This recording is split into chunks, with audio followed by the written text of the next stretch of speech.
자, 이 시간에 사도행전 4장 말씀 우리 같이 나누도록 하겠습니다. 계속해서 우리 사도행전 나가고 있는데요. 3장까지 내용이 무엇입니까? 안진뱅이를 일으킨 역사가 있었고, 그리고 많은 우리 사도들끼리 초대교회에 같이 모여서 하나님의 말씀과 성전에 모이는 그 역사들이 일어났습니다. 보면은 계속 그런 것이 반복이에요. 같이 모여서 기도하고, 그죠? 같이 모여서 기도하니까 성령께서 강한 역사가 일어나고, 안진뱅이 일어나고, 오순절 다락방에 성령의 역사가 일어나고, 그리고 사도들끼리 또 초대교회의 많은 성도들이 같이 모여서 같이 교제하고, 기도하고, 성전에서 날마다 모이고 예배하고, 자기의 물건을 서로 통용하고 나누는 역사가 일어나고, 3장에서도 마찬가지죠. 같이 모여서 또 하고, 같이 모여서 또 기도하고, 성령의 역사가 일어나고, 그리고 4장에서도 마찬가지입니다. 4장은 베드로의 이제 설교가 계속 연달아서 이어지죠. 3장의 후반부에 나온 3,000명을 회개시켰던 그 베드로의 설교가 또 여기에서는 5,000명, 두 번째 설교죠. 두 번째 설교는 5,000명이 회개하는 그런 역사가 일어납니다. 그리고 또 같이 모여서 또 기도하고, 또 성령의 또 역사가 일어나고, 계속 이런 반복이 그럼으로 인해서 하나님의 나라가 점점 확장되는 모습을 우리가 볼 수 있습니다. 자, 우리 4장 말씀 이 시간에 우리 같이 보겠습니다. 4장 1절입니다. 사도들이 백성에게 말할 때에 제사장들과 성전 맡은 자와 사두개인들이 이르러 예수 안에 죽은 자의 부활이 있다고 백성을 가르치고 전함을 싫어하여. 자, 여기 보면은요, 드디어 이제 제사장, 성전 맡은 자, 사두개인들, 때 있었던 이름하여 가장 종교생활 잘하는 그런 종교 지도자들과 그 사람들이 같이 왔습니다. 하도 이제 난리가 나니까 뭔가 이제 자기들의 그 기득권이 흔들릴 만한 뭔가 새 역사가 일어나니까 왔습니다. 그러면서 제일 첫 번째 보인 반응, 이 사두개인들은 부활도 믿지도 않았지만 첫 번째 보였던 반응이 뭐였냐면요. 예수 안에 죽은 자의 부활이 있다고 백성을 가르치고 전함을 싫어했다. 그렇게 되어 있어요. 부활을 싫어한다. 부활을 싫어한다. 죽는 건 그러면은 좋아합니까? 그건 아니거든요. 사람들이. 부활은 싫어해요. 근데 죽는 것도 싫어해요. 왜 뭐야 도대체. 죽는 걸 좋아하면 부활을 싫어하면 죽는 건 좋아야 될 거 아니야. 죽는 거 싫어해요. 만약에 오늘도 우리 아이가 사고가 나서 크게 다칠 뻔했지만 만약에 차가 옆으로 그냥 내 옆으로 오토바이나 차가 정말 아슬아슬하게 휙 지나가서 내가 정말 부닥쳤으면 죽었을 뻔했다. 아니 그러면은 집에 와서 뭐라 그러겠습니까? 집에 식구들한테 와서 여보 우리 식구들한테 부르면서 나 오늘 큰일 날 뻔했어. 죽을 뻔했어. 난리 날 뻔했어. 이렇게 얘기하잖아요. 죽기 다 싫어합니다. 그리고 병 생기면요 빨리 낫게 해달라고 그렇게 요청하죠. 죽는 거 싫어합니다. 사람들 절대 죽는 거 싫어하거든요. 나는 죽고 싶어. 늙으면 다 죽는 거지. 이것은요 그냥 세상 사람들이 답이 없으니까 그대로 끌려가는 것뿐이지 사실상 사람들에게 있어서 죽음이라는 것은 최고의 공포와 두려움의 대상인 것입니다. 하나님께서 우리를 죽게 만들지 않았기 때문에 그래요. 그런데 유독 부활이 있다고 하면은요, 죽은 이후에 부활이 있다 그러면 또 좋아해야 되잖아요. 근데 싫어한단 말이에요, 사람. 지금도 예수 안 믿는 사람들한테 가서, 예수 믿으면 부활이 있어요. 예수님 믿으시면 우리가 죽어도 다시 살아납니다. 제가 눈에 강조하지만, 그러면 하나님 싫어하고 예수님 안 믿고, 종교를 싫어하고, 기독교 싫어하는 사람들은요, 펄쩍 뜁니다. 부활이 어딨냐고. 절대 그런 것은 있어서는 안 된다. 그러고선 또다시 집으로 돌아가다가 사고가 날 뻔하면, 나 죽을 뻔했다. 큰일 날 뻔했다. 이런 소리도 하거든요. 그러니까 다른 것들은 다 좋아해요. 온라인 쇼핑몰에서요. 100원이라도 싼 데 있으면 그 싼 데 가서 삽니다. 지마켓, 옥션, 11번가, 쿠팡 쭉 이게 가격 비교가 돼 있잖아요. 그러면 가격이 100원이라도 더 싸. 그럼 거기 가서 포인트 같은 거 얻고 이러고 다른 거 없다고 치면 거기 가서 결제하지 않겠습니까? 좋은 게 좋은 거죠. 근데 유독 부활만은 사람들이 인정하지 않습니다. 싫어해요. 부활이 있다고 하는 것을 싫어해요. 이 사람들도 참 희한한 사람이죠. 나이대가 다양하겠죠. 제사장, 성전 맡은 자, 사두개인들 다양한 나이대가 있었을 것이고 그리고 아마 예전에는 지금보다 수명이 훨씬 짧았기 때문에 이들이 지금 40대, 50대, 60대만 되더라도요. 죽음이 그렇게 멀리 있지 않다고요. 그런데도 불구하고 부활이 있다고 증거하는데 싫대. 그럼 자기가 죽을 건가? 죽는 것도 싫고 부활도 싫고 어떻게 하겠다는 겁니까? 그러니까 다른 건 다 좋아하는데 가격도 100원이라도 싼데 가서 사는 걸 좋아하는데 유독 좋은 건 좋은 건데 부활만 싫어합니다. 그 부활의 능력을 주신 예수 그리스도 이름도 싫어합니다. 하나님의 역사도 싫어합니다. 그 배우가 있기 때문에 그렇죠. 배우는 바로 사탄마귀의 역사죠. 그렇기 때문에 싫어하는 거예요. 사탄마귀는 무적행과 유황불과 지옥에 갇힐 운명이기 때문에 어차피 살아날 가능성이 없는 존재들입니다. 그렇기 때문에 우리 인간들을 끝없이 무너뜨리려고 하기 때문에 그렇죠. 전함을 싫어했습니다. 3절 그들을 잡음에 날이 이미 저물었으므로 이튿날까지 가두었어요. 왜 가두니? 죄도 없는 사람을 가둡니다. 새로운 생명을 전하는데 말씀을 들은 사람 중에 믿는 자가 많으니 남자의 수가 약 5천이나 돼요. 남자만 5천이니까요. 어마어마한 부흥의 역사가 일어난 거예요. 3장에서 안진뱅이가 일어나는 역사가 일어났죠. 많은 사람들에게 소문이 확 퍼졌습니다. 거기에다가 또 방언의 그런 성령의 역사도 많은 사람들이 보게 되었죠. 난리가 난 겁니다. 말씀을 들은 자 중에 믿는 자가 점점 3,000명이 회개하고 5,000명이 회개하고 어마어마한 부흥의 역사들이 일어나게 된 것이죠. 오늘 부흥의 역사의 그 요소들을 오늘 잘 이 4장 말씀을 통해서 우리가 배울 수 있어요. 어떤 것들이 부흥의 요소인지 우리 하나둘씩 보도록 합시다. 자, 5절 이튿날 관리들과 장로들과 서기관들이 예루살렘에 모였는데 대제사장 안나스와 가야바, 요한과 알렉산더와 및 대제사장의 문중이 다 참여하여 대제사장 가문까지도 싹 왔습니다. 그야말로 큰 센세이션과 난리가 일어난 거죠. 사도들 때문에. 7절 사도들을 가운데 세우고 묻되 너희가 무슨 권세야 누구의 이름으로 이 일을 행하였느냐. 좋은 것을 줘도 자기들의 그 권리와 권력을 침해받는 것을 굉장히 꺼려하는 것이 인간의 심리라는 거예요. 분명히 좋은 거예요. 그런데 내 권한이 뺏겨지면요 그것에 대해 반대합니다. 더군다나 하나님의 일인데 싫어하지요. 이에 베드로가 성령이 충만하여 이르되 백성의 관리들과 장로들아 만일 병자에게 행한 착한 일에 대하여 이 사람이 어떻게 구원을 받았느냐고 오늘 우리에게 질문한다면 안진뱅이도 일어났죠. 거기에 대한 확실한 답을 베드로가 다시 증거하고 있는 거예요. 10절 너희와 모든 이스라엘 백성들은 알라. 너희가 십자가에 못 박고 하나님이 죽은 자 가운데서 살리신 나사렛 예수 그리스도의 이름으로 이 사람이 건강하게 되어 너희 앞에 섰느니라.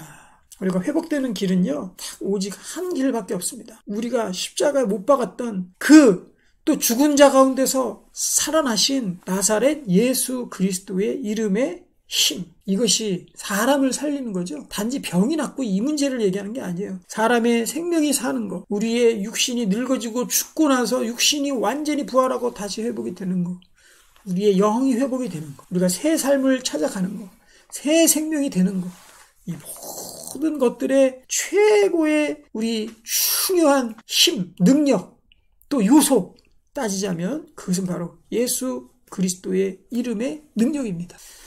부활을 하시고 또 십자가의 죽음의 권능을 무너뜨리신 예수 그리스도의 이름만이 그렇게 할 수 있다는 거죠. 그래서 그것을 증거했습니다. 11절 이 예수는 너희 건축자들의 버린 돌로서 집 모퉁이의 머릿돌이 되었느니라. 그렇죠. 다 버린 것들 그거 갖다가 다시 새로운 집 이제 하나님의 나라 거기에 제일 주춧돌로 삼아진 것이 기초가 된 것이 바로 예수님이십니다. 다른 이로서는 구원받을 수 없나니 천하 사람 중에 구원을 받을 만한 다른 이름을 우리에게 주신 일이 없음이라 하였더라. 구원받을 수 있는 그 이름 바로 예수님의 이름밖에 없습니다. 왜 그렇습니까? 구원 다른 데는 없어요? 왠지 다른 데도 있을 것 같잖아요. 이렇게 종교도 여러 개고 진리도 여러 개고 추구할 것도 많고 그렇죠? 역사상으로 보면 많은 종교들이 있었고 종교 제도들이 있었고 구원의 길도 얘기하고 그랬는데 예수님 말고 다른 데도 구원이 있을 법 하잖아요. 그런데 예수님 외에는 구원이 없습니다. 너무 독단적이지 않습니까? 그 이유가 있죠. 바로 죽음이 온 이유는 구원이라는 것은 죽음에서 살아난다는 거거든요. 우리가 하나님의 나라로 다시 되살아나는 거거든요. 하나님 나라로 가는 거. 이 땅에 파묻혀서 끝이 아니라 하나님의 나라로 가는 거. 그것이 구원인데 그 구원이 바로 오직 예수님의 이름을 통해서만 가능하다. 왜 그렇습니까? 죽음의 이유가 있는 거죠. 죽음의 원인. 그것이 바로 죄죠, 죄.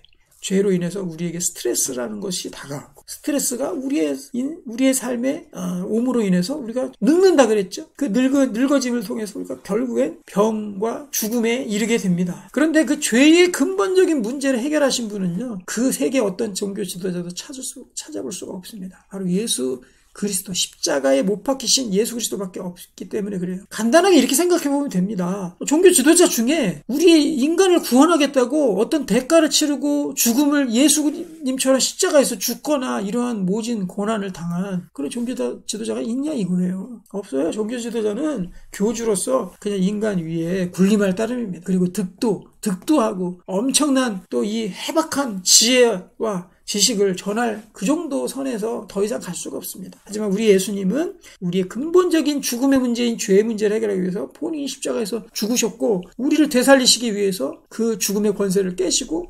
부활하셨습니다. 그래서 우리의 믿음을 통해서 그 모든 예수님의 행적이 우리에게 그대로 전이된다는 거예요. 전수된다는 거예요. 그대로 복사된다는 거죠. 그래서 우리가 똑같이 죄를 이기고 십자가에서 죄에 대해서 죽고 우리가 다시 부활 새 생명으로 태어나는 거. 이것이 복음의 본질이죠.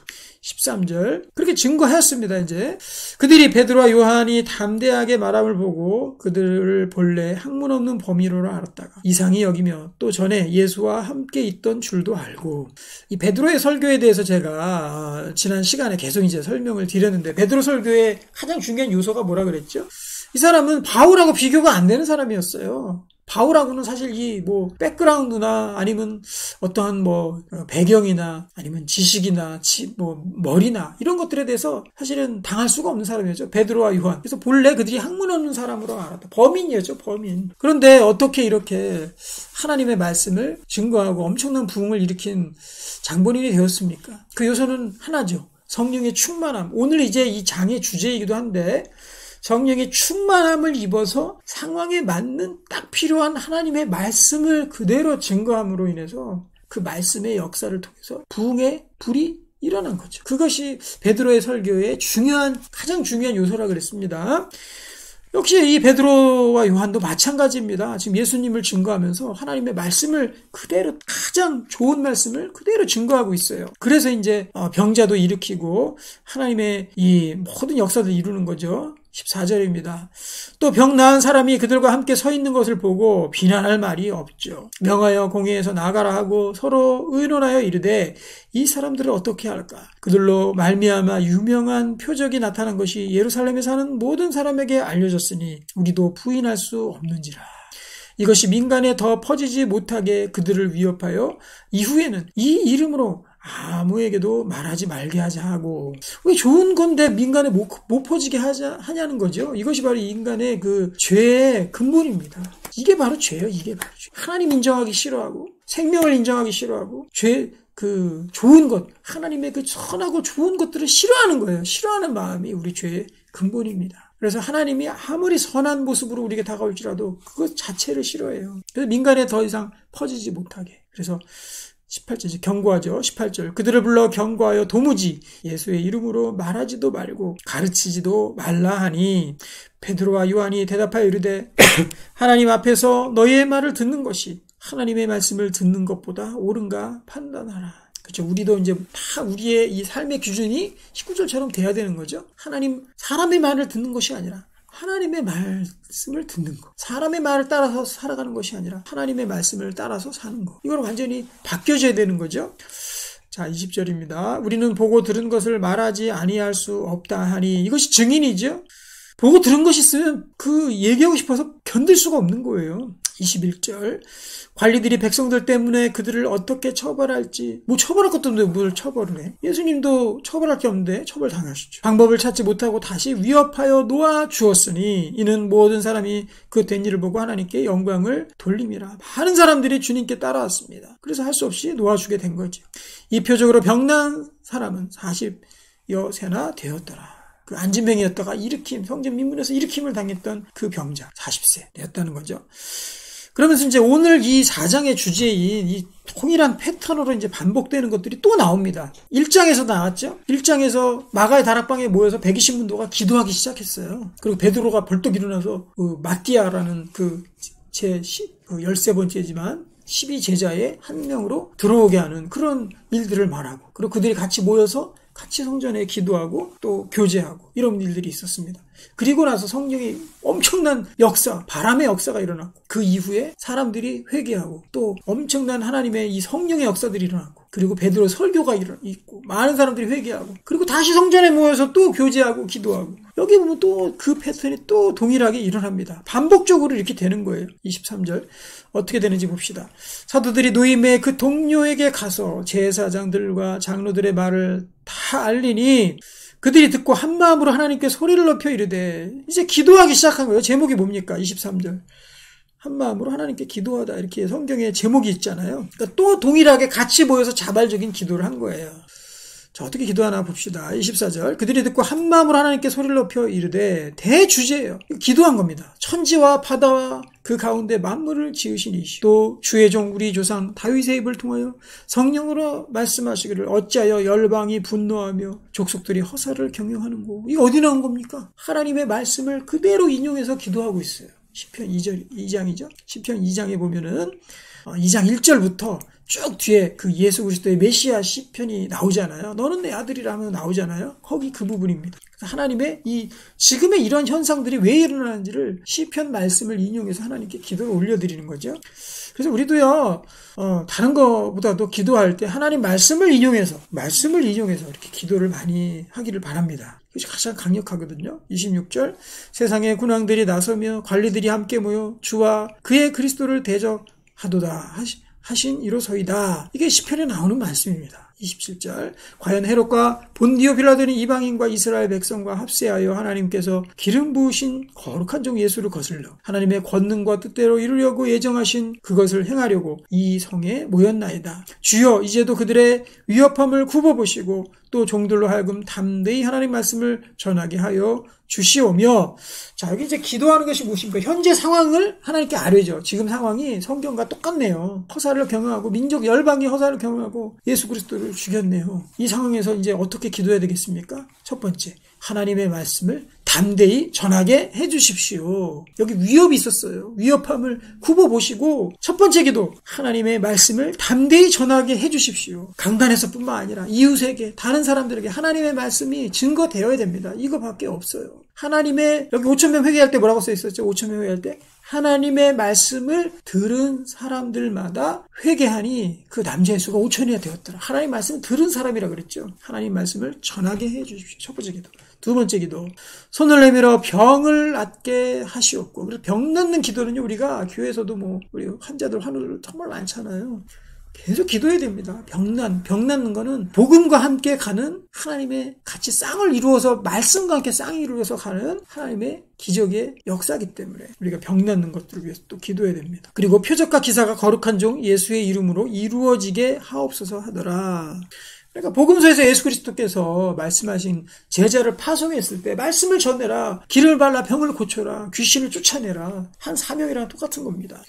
자 이제 어떻게 되나 봅시다. 31절 빌기를 다하매 모인 곳이 진동하더니 무리가 다 성령이 충만하여 담대히 하나님 말씀을 전하니라. 똑같잖아요. 패턴이 지금 1장에서도 마가달 앞에서 120명이 모여서 기도할 때 엄청난 성령의 역사, 바람이 불고 막 불의 여에 갈라지는 것들이 막 사람이 있고 이런 역사 일어났잖아요. 그렇죠? 그리고 여기서도 또 같이 모여서 또 자발적인 기도를 했습니다. 그러니까 여긴 기도의 대표적인 기도문만 나온 거고요. 엄청나게 이 사도들이 같이 모여서 엄청난 기도를 했겠죠. 그러니까 여기 막 모인 것이 진동할 정도로 그렇게 성령의 역사가 일어난 겁니다. 그래서 결과가 어떻게 되는 거예요? 담대히 하나님 말씀을 전했다. 하나님 말씀은 담대함이 없으면 절대로 증거할 수가 없습니다. 담대함이 있어야 돼요. 이 담대함은 어디에서 나오는 겁니까? 성령이 충만한. 성령 충만이 그래서 필요한 거예요. 성령 충만이 없으면 이 하나님의 말씀을 전할 수가 없어요. 담대함이 없으면 쫄아가지고 전할 수가 없어요. 누가 뭐라 그러지는 않을까? 날 이상하게 생각하지는 않을까? 생명의 말씀인데. 그래서 우리 같이 모여서 저는 이런 그 교회에서 사실 금요일날 금요 기도 애들 많이 하지 않습니까? 그럼 앞에 나와서 이제 인도하죠. 그럼 사람들이 같이 따라서 이렇게 기도하죠. 그런 기도도 필요하고 또 이 성경에 나온 이런 기도 애들이 좀 많이 저는 있어야 된다고 생각합니다. 그냥 사람들이 앞에서 인도하는 사람 말고 그냥 같이 좀 쭉 모여가지고 둥그렇게 그냥 앞만 보고 모이는 그런 기도에도 좋지만 좀 이렇게 둥그렇게 모여서 여기도 아마 둥그렇게 모이지 않았을까 그런 생각. 둥그렇게 좀 모여가지고 같이 막 하는 그런 기도, 자발적인 모임의 기도들 이런 기도들이 있었으면 좋겠어요. 특별히 저 대학생 때 그런 기도도 정말 많이 했거든요. 교회에서도 그런 기도회들이 많았습니다. 그래서 그때 능력이 있었죠. 그런데 이제는 어찌 보면은 기도회들이 많이 좀 수동화돼 가는 것이 아닌가 이런 생각이 들어요. 여기는 굉장히 자발적이었죠. 그리고 적극적이었고 정말 이 하나님의 능력의 그런 그 역사들이 많이 일어났습니다. 우리도 이런 기도회들이 좀 많이 있어서 이런 기도회가 있고 성령이 충만하고 담대함을 얻어서 하나님 말씀 전하는 이것이 바로 제자의 삶입니다. 그러니까 이 2장 3장에 나타났던 또 이들이 또 나타났어요. 믿는 무리가 한 마음과 한 뜻이 되어 모든 물건을 서로 통용. 이게 저는 이 2장에 이어서 이 사도행전 초반부에 이것이 2번 반복해서 나왔다는 것에 대해서 우리가 이걸 정말 집중해서 보아야 돼요. 이런 일들이 한 번 나오고 그냥 성경에 소개하고 마는 것이 아니라 2번 똑같이 설명하고 있거든요. 패턴을 같이 하면서. 그럼 이게 그리스도인들의 당연한 현상으로 나와야 된다는 거죠. 이 현대사회, 그래서 믿음의 이런 역사들과 이런 것들을 하기가 정말 힘든 사회를 우리 살고 있어요. 점점 개인화되어 가고 있고, 또 질병도 많이, 전염병 같은 것도 있게 되고, 이런 것들이 점점 어려워지는 거죠. 기도회, 자발적인 기도회, 그리고 같이 모여서 물건을 서로 통용하는 일들. 이거 같이 가는 거예요. 한 마음과 한시 되어 모든 물건을 서로 통용하고, 자기 재물을 조금이라도 자기 것이라 하는 이가 하나도 없더라. 사도들이 큰 권능으로 주 예수의 부활을 증언하니 무리가 큰 은혜를 받아 그 중에 가난한 사람이 없으니 이는 밭과 집이 있는 자는 팔아 그 판 것의 값을 가져다가 사도들의 발 앞에 두매 그들이 각 사람의 필요를 따라 나누어 줌이라. 이런 자발적인 이런 헌신과 헌물 이런 것들은 어디에서 나오는 겁니까? 여기 보면 33절에 명확히 표현하고 있어요. 예수의 부활을 증언했는데 무리가 큰 은혜를 받았다 그래요. 큰 은혜를 받았다. 그 은혜가 없는 곳에는 물질도 이게 말라가게 돼 있어요. 네, 하나님의 말씀과 은혜가 풍성하게 되면은요, 자발적인 이러한 물질의 나눔들이 생기게 되고 또 이 교회와 공동체 가운데도 풍성한 하나님의 공급하심들이 있게 됩니다. 사람들의 이 물질에 이 잠겨있는 물질의 잠김 상태에서 이게 해제가 된단 말이에요. 은혜가 있어야 됩니다. 그것이. 은혜가 있어야 내 것이라는 의식이 없이 정말 나누고 싶고 다른 사람에게 베풀고 싶고 하는 마음들이 그때 생긴다는 거죠. 그래서 서로 공동체, 진정한 공동체가 여기서 시작되는 겁니다. 자, 이제 또 한 명이 가입을 합니다. 1장에서는 마띠아가 이제 12사도에 다시 재가입을 하고요. 그 외에 또 다른 아주 중요한 역할을 하는 또 한 사람의 이 사역자가 여기에 추가가 되죠. 구브로에서 난 레위족 사람이 있으니 이름은 요셉이라. 사도들이 일컬어 바나바라 번역하면 위로의 아들이라 하니 요셉인데 바나바라고 바꿨어요. 이름을 위로의 아들로. 우레와 천둥의 아들이 아니라 위로의 아들로. 성질이 천둥 같지가 않고 이 사람은 요한은 천둥의 아들이라 그랬는데 이 사람은 위로의 아들이라 했어요. 너무나도 다른 사람 잘 엮어주고 참고 그 사람을 배려해주고 하는 그러한 성격의 소유자였습니다. 그래서 그 사람은 위로의 아들로서 이 사람들의 중요한 사역을 앞으로 이 사도행전을 또 이끌어가는 바울과 함께 중요한 이 사역자 중에 한 사람이 세워집니다. 그래서 우리가 이렇게 같이 모여서 기도하고 성령의 충만함과 말씀 증거와 부흥과 같이 모임과 이런 것들이 있게 되면은요, 중요한 지도자들이 세워지는 것을 우리가 또 이 말씀 통해서 알 수 있는 것 같아요. 1장에서는 마띠아, 또 여기 4장에서는 바나바. 또 조금 지나면 이런 것들이 계속 가니까 어마어마한 지도자, 최고의 또 이 선교 역사의 최고의 지도자, 사도 바울이 세워지지 않습니까? 그러니까 중요한 지도자들이 서야 또 이 공동체가 이끌어 가거든요. 지도자가 없이는 안 돼요. 그래서 바나바라는 지도자가, 큰 지도자가 또 세워지는 겁니다. 우리 가운데 이러한 바나바, 또 사도들, 사도 바울과 같은 그러한 지도자들이 좀 많이 일어나기를 원합니다. 그러기 위해서는 공동체 기도회가 필요하고, 말씀 증거와 또 성령 충만함이 필요합니다. 37절. 그가 밭에 있음에 팔아 그 값을 가지고 사도들의 발 앞에 두니라. 여기 보면은 자꾸 이 재물의 공유가 나오죠. 이런 것들이 왜 그러냐면 예수님을 만났던 사람들의 공통적인 특징이 뭐냐면은 이 재물의 빗장이 풀린 사람들이에요. 재물의 빗장이 풀려야 돈의 주권이 풀려야지만 온전한 그리스도인으로 거듭날 수 있습니다. 최후의 회개가 지갑에서 열리게 돼 있어요. 지갑의 회개가 최후의 회개예요. 그렇기 때문에 이 바나바도 역시 자기의 밭을 팔아서 그것을 사도들에게 헌물로 말미암아서 자기가 온전한 헌신을 하게 되는 거죠. 그래서 우리가 은혜를 받게 되면요, 우리의 가진 소유도 주님의 것이 됩니다. 그래서 그것을 하나님 나라를 위해서 기꺼이 내놓을 수 있는 그런 사람으로 바뀌게 되는 거지요. 이러한 정말 성령의 역사들이 일어났어요. 지금 이 시대에도 우리 동일하게 일어나기를 소망하고요. 저도 이것을 읽으면서 정말 너무 이 간절한 사모함이 생깁니다. 이러한 교회와 공동체가 우리 가운데 세워지면 얼마나 능력이 있고 기쁠까. 그리고 우리 지금 현재의 공동체도 이런 모습으로 점점 바꾸어 나가야지. 그래서 흘러넘치는 우리 기도가 있기를 원하고요. 또 그로 인해서 성령의 충만함으로 담대함으로 증거하는 말씀의 증거가 있기를 원하고요. 그리고 서로 모든 것들을 함께 나누는 공동체가 되기를 원하고요. 중요한 지도자들이 세워지는 하나님의 나라의 일꾼들 공동체가 되기를 주님의 이름으로 소망합니다. 같이 기도하겠습니다. 하나님 아버지, 우리 사도행전 4장의 역사가 우리 이 시대에도 동일하게 일어날 수 있도록 하나님께서 인도해 주시고, 주의 말씀 읽을 때마다 또 기도할 때마다 성령의 충만함을 받아서 담대히 하나님 말씀 증거하게 하시고 병을 고치게 하여 주시고, 위대한 지도자들이, 영적 거장과 지도자들이 우리 가운데서 곳곳에 세워질 수 있도록 주님께서 역사해 주시옵소서. 예수님의 이름으로 기도하옵나이다. 아멘.